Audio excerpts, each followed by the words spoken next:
Today I'm going to talk about how to generate treasures and random magic items in ReconQuest, because there's a mechanic for that, of course. Treasures and magic items. In the event of an encounter, the GM should first of all find out what kind of treasure the encountered group is in possession of, if any.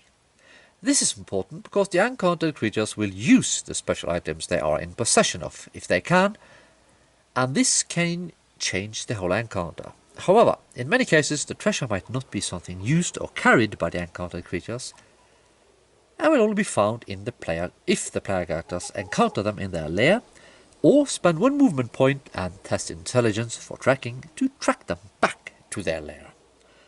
This is intended to be used by game masters to create random treasures for random encounters, but it's also here to enable the game master to create adventures of his own and to give magic items to the different creatures he includes in his adventures. But if you meet them randomly, they have a certain chance of being in possession of either random gems, random special items, some armor, helmet, enchanted weapons, shields, or other special items. And I'm going to have a little look at most of them. Random gems come in different sizes, and armor too come in different sizes, and it is clearly defined here. Armors come in different types and sizes, same with helmets.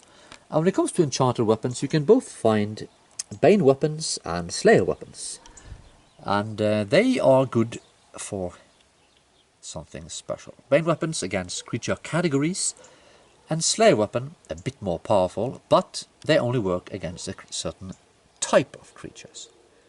So for example, if Bane weapons are very efficient against all humanoids, that is, you get a little damage bonus. If you have a Slayer weapon, it will be very efficient, or more efficient, against a certain type of humanoids. That's the difference. Then you have different enchanted weapons, and they come in all sorts of types and sizes, and all these weapons can be created by player characters as well when they reach a certain level and if they are of a certain character type. You have shields, some notes about when an item, a magic item, will break something, and the use of potions, and an explanation to what ancient means. Other items can be magical.